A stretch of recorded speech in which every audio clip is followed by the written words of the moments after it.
Ada 3 kunci dalam hidup jika ingin menjadi orang bahagia.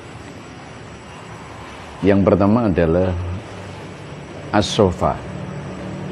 As-sofa itu artinya orang-orang yang jernih hatinya. As-sofa itu adalah taswiyatul qalbi min qadrutiha. Orang-orang yang membersihkan hati dari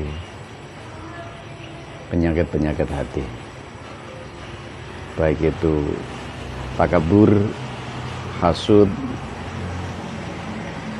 kongkiren, atau yang lain sebagainya.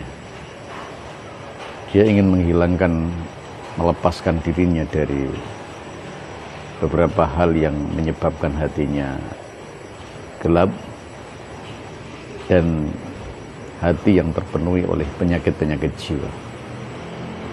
Kalau itu sudah terjadi, maka yang terjadi adalah kebahagiaan itu akan muncul. Yang kedua adalah al-wafa. Al-wafa itu artinya adalah orang-orang yang nuhoni janji, menepati janji.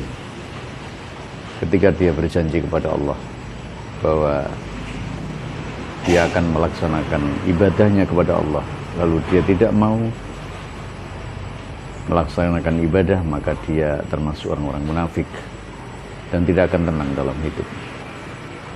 Karena ketika dulu dia ditanya oleh Allah sebelum dia jadi manusia, alastu birabbikum, apakah kamu menyatakan bahwa saya adalah Tuhan kamu? Dia menjawab bala, ya.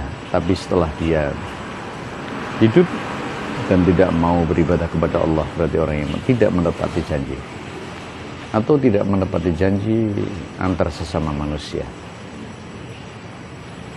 Ketika orang itu sudah berkhianat, maka dia tidak akan tenang dalam hidup dan tidak akan bahagia dalam hidup, sehingga hidupnya tidak akan menjadi keselamatan dan kebahagiaan dunia maupun akhirat.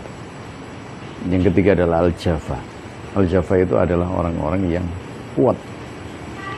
Apakah dia dipuji atau dia dicaci, sama saja. Artinya dia merasa bahwa pujian dan cacian itu kedua-duanya tidak akan berefek. Dipuji tidak terbang, dicaci tidak hilang. Dipuji tidak berkurang, ya. Dicaci tidak akan mampu menjadikan dia menderita. 3 hal ini harus kita pegang bersama-sama. Pertama adalah as-sofa, ambillah yang jernih. Khud ma sofa wada makadaro. Dalam hidup ini ambillah yang jernih dan buanglah yang keruh. Lalu yang kedua tadi adalah al-wafa, tepatilah janji. Dan yang terakhir adalah al-jafa, harus netral terhadap cacian dan makian. Maka kita akan menjadi manusia yang bahagia dunia dan akhirat. Wallahul muwaffiq ila aqwamit thoriq.